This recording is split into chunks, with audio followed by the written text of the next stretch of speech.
Hello everyone, स्वागत है आपका आपके अपने यूट्यूब चैनल अकाउंट्स वर्ल्ड में। बड़े दिनों के बाद हम ये वीडियो बना रहे हैं। एक्चुअली कारण भी आपका ये है क्योंकि आप मुझे अच्छे तरीके से सपोर्ट नहीं कर पा रहे हैं। देखिए कैसा है ना, वीडियो बनाते हैं तब हमें पहले मुझे भी मतलब वो रिवाइज करना पड़ता है और फिर उसकी पीपीटी बनाना, वीडियो एडिट करना, ये सब चीज़ें में बहुत टाइम जाता है। तो कैसा है ना, तो थोड़ा सपोर्ट कीजिएगा। वो बातें रखते हैं बाजू में। आज के वीडियो में आप उन देखने वाला है कि जो अकाउंट्स के प्रकार है, यानी कि types of accounts, classification of accounts. Account parts में डिवाइड किए गए हैं, पर्सनल, रियल और नॉमिनल। सो आज के वीडियो में हम वो देखेंगे, मतलब क्या मीनिंग है उनका, कैसे है। सो वीडियो के साथ बने रहे और चैनल पर नए तो चैनल को सब्सक्राइब करें और वीडियो को लाइक कीजिएगा। और आपके लिए व्हाट्सएप ग्रुप भी ओपन है। अगर आपको डिस्कशन करना है अकाउंट से रिलेटेड या फिर आपको कोई क्वेरीज है तो आपको हमारे मैसेज के साथ और हमारे डिस्क्रिप्शन बॉक्स में भी आपको लिंक मिल जाएगा व्हाट्सएप ग्रुप का। आप वहां से ज्वाइन कर सकते हैं और आपके क्वेरीज पूछ सकते हैं।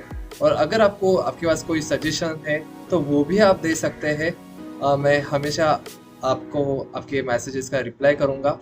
ओके, सो बने रहिएगा वीडियो के साथ। वीडियो को स्टार्ट करते हैं। सबसे पहला आता है पर्सनल अकाउंट। पर्सनल अकाउंट में क्या होता है, ये तीन कैटेगरीज में डिवाइड किया गया है। हम एक एक करके समझते हैं। पहला है नेचुरल पर्सनल अकाउंट, दूसरा आर्टिफिशियल पर्सनल अकाउंट और तीसरा रिप्रेजेंटेटिव पर्सनल अकाउंट। तो सबसे पहला है natural personal account. Natural personal account में क्या होता है, किसी भी व्यक्ति का नाम हो, वो अखिलेश हो, सुहास हो, अशोक हो, आप किसी भी व्यक्ति का नाम ले लो। जब उस व्यक्ति का अकाउंट होता है उसको हम नेचुरल पर्सनल अकाउंट बोलते हैं। आप सिर्फ किसी भी व्यक्ति का नाम से कर सकते हैं कि मतलब उसका अकाउंट कौन सा है। ओके, तो अगर किसी भी पर्सनल व्यक्ति का, किसी भी ह्यूमन बीइंग का, लेडीज हो या जेंट्स, ऐसा उसमें कुछ नहीं, सिर्फ पर्सन होना चाहिए। ओके। सेकेंड है आर्टिफिशियल पर्सनल अकाउंट। जो भी हमारे इंस्टीट्यूट होते हैं उनके जो अकाउंट्स आते हैं वो इस अकाउंट में आते हैं, यानी कि bank of Maharashtra account, state bank of India, या फिर कोई भी संस्थान ले लो, या फिर किसी कॉलेज का अकाउंट ले लो। मतलब आप किसी भी इंस्टीट्यूट का अकाउंट जो होता है वो आर्टिफिशियल पर्सनल अकाउंट में आता है। आप इतना ही समझिए, अगर कोई इंस्टीट्यूट है, अगर उसका अकाउंट पूछा जाए कौन सा है, तो आप इंस्टीट्यूट का नाम है आरबीआई, ये भी इंस्टीट्यूट है। ये भी आर्टिफिशियल अकाउंट है। ओके, इस तरीके के अकाउंट को हम आर्टिफिशियल अकाउंट बोलते हैं। तीसरा है रिप्रेजेंटेटिव पर्सनल अकाउंट। इसमें क्या होता है, हम किसी ग्रुप को प्रेजेंट करते हैं या फिर जो अपने एक्सपेंस या फिर इनकम होता है, आउटस्टैंडिंग या फिर प्रीपेड।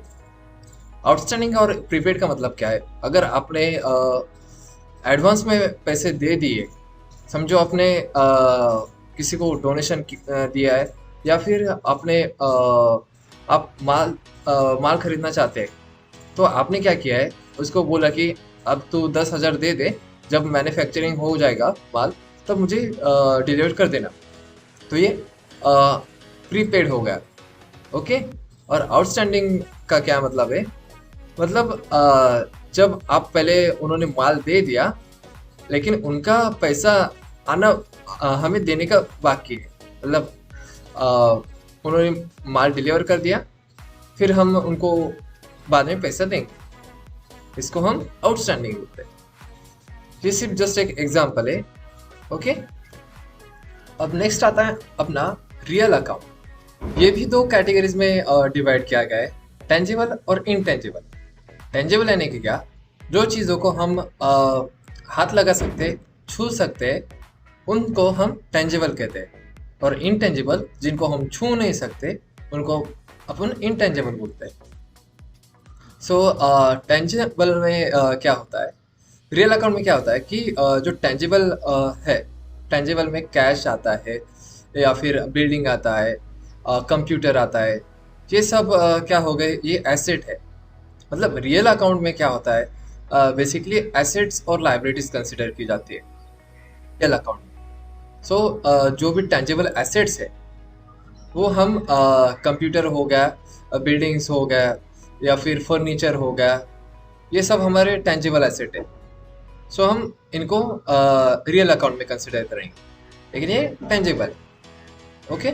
और इनटेंजिबल यानी कि क्या, जो गुडविल है, पेटेंट है, ट्रेडमार्क है, ये सब इनटेंजिबल है, इनको अपन छू नहीं सकते, इसलिए वो इनटेंजिबल है। लेकिन ये भी आते हैं इसमें ही रियल अकाउंट, क्योंकि ये भी एसेट है और वो भी एसेट, इसीलिए ये टेंजेबल और इनटेंजिबल दोनों रियल अकाउंट में आते हैं।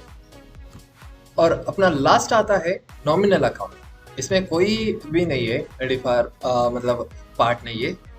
इसमें क्या है, आता है अपना इनकम और एक्सपेंडिचर, जो हमारा इनकम होता है और एक्सपेंडिचर होता है, या फिर हम और बोल सकते हैं अपने एक्सपेंस है, अपना लॉसेस और गेन, ये जो आते हैं ये नॉमिनल अकाउंट में।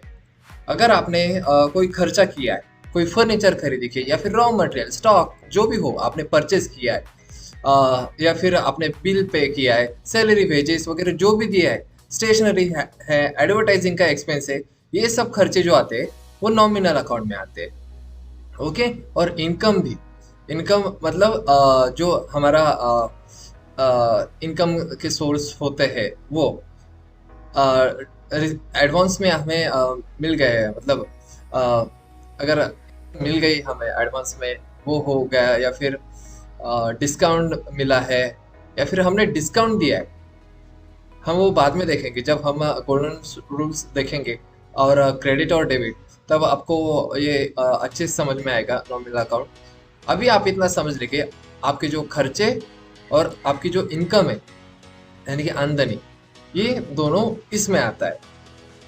सो इसी के साथ आज का वीडियो हम ख़त्म करते हैं। वीडियो के साथ आप लास्ट तक बने रहे, इसीलिए आप सबका आभारी हूँ। और ज़्यादा से ज़्यादा इस वीडियो को शेयर कीजिएगा, क्योंकि अगर आप सपोर्ट नहीं करोगे तो वीडियोस आगे शायद ना आ सके और देर कर सकूँ मैं। लेकिन अगर आपका रिस्पॉन्स मुझे अच्छे से मिलता है तो मैं खुद वीडियोस डेली अपलोड करूँगा। इसके लिए कि आपका सपोर्ट मुझे चाहिए। सो टाटा बाय बाय, मिलते हैं नेक्स्ट वीडियो में।